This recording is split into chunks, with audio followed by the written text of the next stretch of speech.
Welcome back, everyone. I am the Depressed Eeyore, and this is Langrisser Mobile Apex Season 18.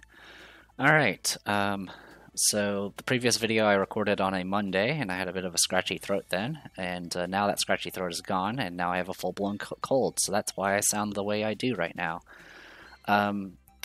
This week, they added Apex matches to Wednesdays and Thursdays, as well as Friday, so since I was full-blown sick, I decided to go ahead and try a Wednesday match. I'm still in Silver 3. No changes to the box. I do have Salika, of course. And our opponent here is using a Salika and has a Salika portrait. So go you. Steel Kazuma, huh? Anyway, no sign of Ymir, though. So for this box, it's kind of... It's got 2 tanks, 3 healers. Yeah, 2 tanks, 3 healers, and that's really it. That's kind of it. The rest of this is kind of just staple meta units of varying degrees. I went ahead and got rid of Andriel because he was probably the worst of the bunch. Even with Salika, he will still be kind of a problem. They go ahead and ban my Ice Melda, and they grab Izolde. So I was like, alright, well, I'm not going to let you have Act Again, so I'm going to get rid of your Ice Melda. And then I'll grab my Izolde. So another Izolde face-off here. They go after my Nemia and my Awakened one. And they grab their Awakened one. So I was like, alright, well, I'm going to go ahead and get rid of your Salika. This will get you down to 2 healers. And then also get rid of Sword and Light and Shadow. Because honestly, the bigger threats are probably not the AoE at this point. The AoE is really only dangerous if they're doing back-to-back AoEs, and that might not be an issue on this map because it's kind of awkward to rush with the pits in the middle. So I go ahead and grab S18 because I want an Act Again.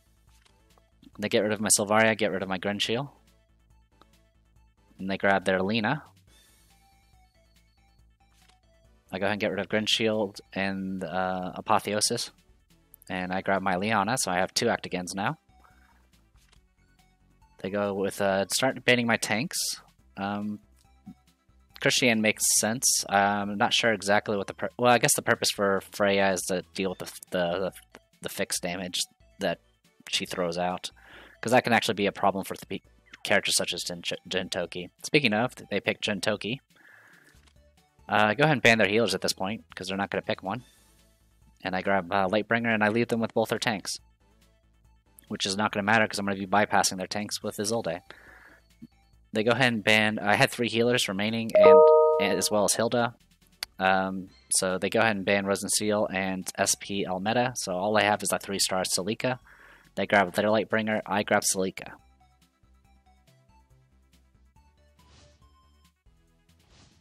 Alright, let's do these before I forget this time. Alright, so Lina brought Dragon Slave and Ragnarblade, so she does have a single target with Poison Bat Mages. Awakened one did bring single target with Doom Oracle, has 3C swap and Poison Bat Mages. Izolde, Oliver exclusive with Steelmane Werewolves. Real quick. So one thing to note about Steelmane Werewolves is it does negate her ignore terrain movement. So this actually hinders her quite a bit because the middle actually does have kind of difficult terrain that will slow her down quite a bit. Lightbringer Phalanxes with Holy Shield Bash, Light Flow, and 3C. And then we got Jintoki who brought his usual stuff, 3C, Sword Soul, and Sugar Intake. Actually, he didn't bring his scooter. So not entirely the usual. Sandsea Mercenaries. And then over here we got Eshi and all of our exclusives with Star Prismas. Lightbringer, I went ahead and stuck with Holy Guard Mages. I'm not too concerned about the magic damage. Back-to-back Doom Oracle with Ragnarblade can be kind of dangerous. But I do have 2 healers, and she can passively heal, so I'm hoping that'll be enough. In any case, 3C, Light Flow, and Discipline. Izolde, all of our exclusives, plus Star Prismas. Liana, I went with Lindbloom Chanters, Act Again, Heal, and 3C. And then Salika, I have Shrine Maidens. She is her holy class. I have her Equivalent Exchange, Armor Affinity, and her 3C. So, time to see what this does. Alright, so They're going to start by just getting set up. There's not really any huge risk of being rushed right now. The only shenanigans they can possibly pull is using swap with the Awakened one. Isolde definitely cannot close enough distance at her current state. And Lena does have pretty long range with her spells, but she's currently not in rage mode. So I kind of match the movement a little bit.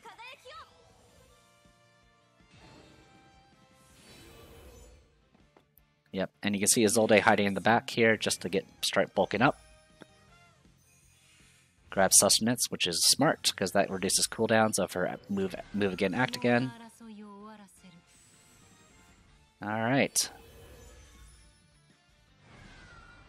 So I go ahead and just use my move again, act again in place. I go ahead and also grab Sustenance.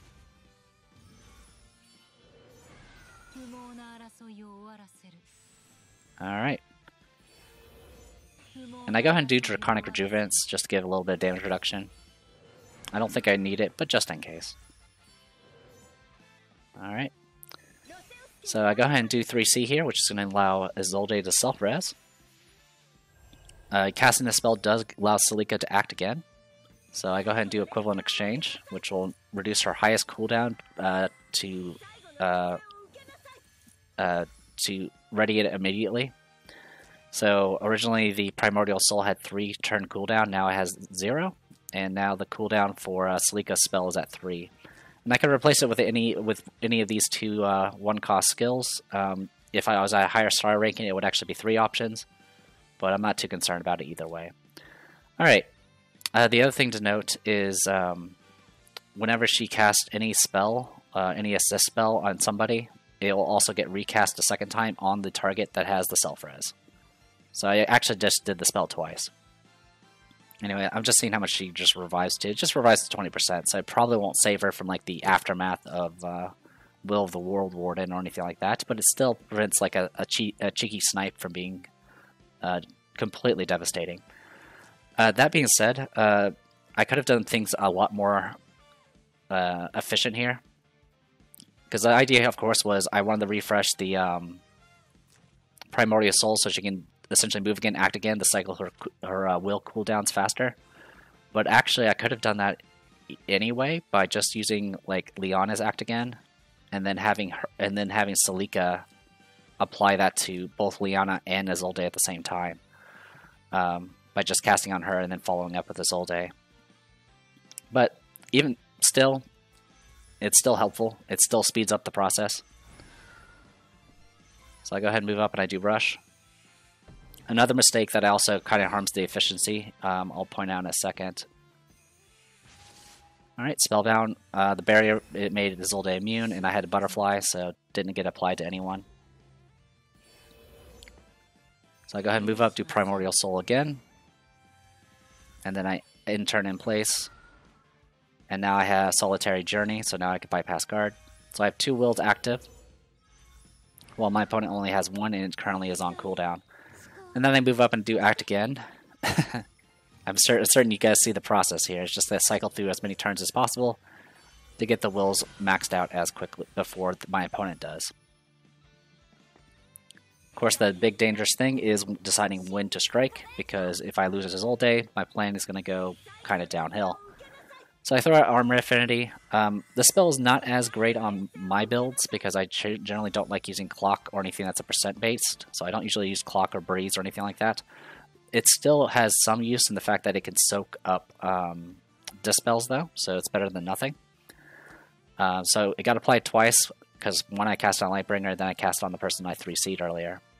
And then I have the option to either grab Alchemical Legacy, which is essentially, I don't even remember the name of the spell, but it's that AoE heal. It also does like heal over time. And then Alchemic, oh actually, it'll say the name eventually. Alchemical Legacy. Alright. Yeah, sorry, I'll say the name now. Gives you healing. That's not what the spell's called though, but that's fine. Alright. So yeah, I was just grabbing that just in case I got hit with a bunch of AoEs. Lena has an AoE, so does the Awakened one. For some reason, I assumed Jintoki had the scooter. He did not. That'll teach me to not actually look at their skills when fighting them. Technically, Isolde can also get an AoE, but it's point blank and requires her to have a certain will. So yeah, I'm pushing pretty aggressively here. My opponent doesn't have the ability to bypass guard yet, so I'm pretty safe from that front. So I'm just kind of inching my way forward. Getting hit with Dragon Slave here. It applied some debuffs. She's not in rage state, so it's not going to put any terrain down. So I go ahead and just heal myself and let the passive healing take care of everything else.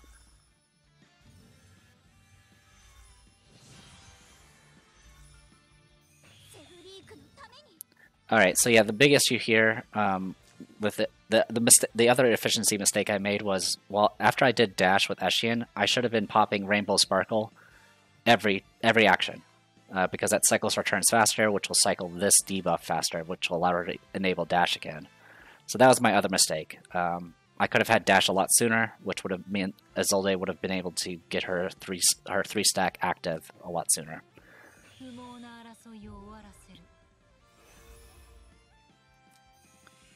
Speaking of Isolde, there's finally got Solitary Journey.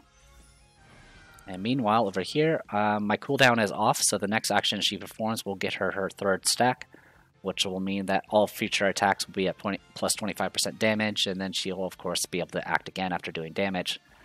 So I definitely took a lot of time here trying to figure out if I should strike now or not. I wasn't very confident that I would be able to kill Isolde, unless I go like all the way up, like to the magma, which is probably not the wisest decision. I could have probably tried to take out Jintoki, or maybe even Awaken one or somebody. But I decided to go ahead and just play it pretty safe here. Yeah, I think I could have maybe moved here and maybe did, what was it? Yeah, do Dragon Soul Blade maybe, and maybe kill her. Though that's kind of risky fighting a ranged unit at range. And then I could have like fell back or something, but I didn't have any act agains active yet. Dash was still on cooldown, so was this act again, and my cooldown reduction is still also on cooldown. So if I had moved up at all, I wouldn't be able to do, get initiative to get her out of there. So I go ahead and just take it slow here.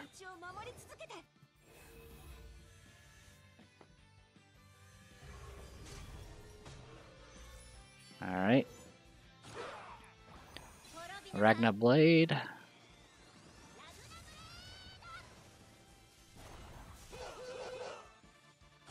Did some damage, did apply a few debuffs. Did dispel a buff, but it just got rid of an armor affinity there. But yeah. Thankfully these buffs can be dispelled, so it's not a big deal. So I go ahead and just use this opportunity to heal her back to full. Or almost to full, rather.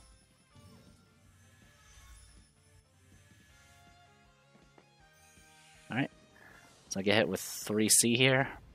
This is hitting 4 targets, so really all it's going to do is throw out some debuffs. I did do a mobility down on Isolde, which is a little annoying.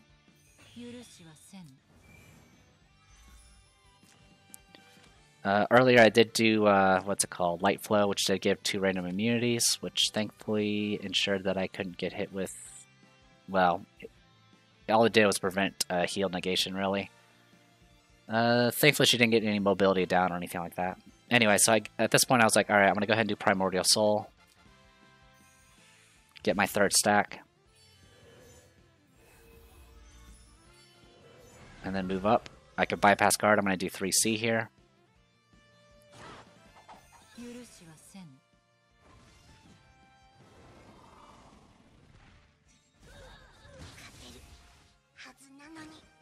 Alright. Jintoki hadn't acted yet, so he doesn't get to act again. He does go into his enraged form, but that's completely fine. And then I do some extra AoE damage. They don't have healers, by the way, besides Lightbringer's passive healing. And then I go ahead and just use my extra action to move back. Because right now, thanks to the terrain and going with Steelman Werewolves, Isolde can't actually reach me. Yeah, he can't really reach. Let's see, 1, 2, 3, 4, 5. Yeah, even with 7 movement, this stuff is all hindering her terrain. I mean, even if she didn't, she would be able to get to here, and she wouldn't be able to one-shot very effectively. And she doesn't have the ability to act again, because she doesn't have 3 stacks yet. So at this point, I remember, oh, I should be doing Rainbow Sparkle, so I go ahead and do this now. And go ahead and use this opportunity to go ahead and heal up our tank.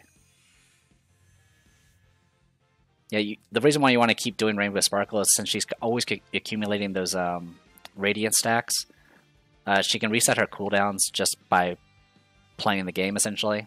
And then you can just keep getting Act Agains and cycling through the dash cooldown. And at this point, my opponent gives up. Yeah, at this point, my opponent didn't really have an answer. I would be able to act again every round, so I'll be able to just double strike everything. And by the time, even if I wasn't able to reach their Isolde, which I probably could at that point, my opponent didn't really have an answer. I mean, by the time their Isolde would be powered up, I would have probably already wiped out everything else, and then I would just kind of win at that point. But yeah, it was kind of fun. Salika is definitely very good, even at 3 stars, which is a good thing. There were definitely better ways I could have used her. Like I mentioned before, if I just used Liana first and then used the cooldown reduction on that, I would have gotten both her and Primordial Soul back to fresh. And then, of course, I should have been using Act Again on SGN more often. And then that would have made my opponent give up even faster. Anyway, that match did get us to Silver 2. So we're definitely moving along there. So I am the Depressed Eeyore. This was Langrisser Mobile Apex Season 18, and I'll see you guys next time.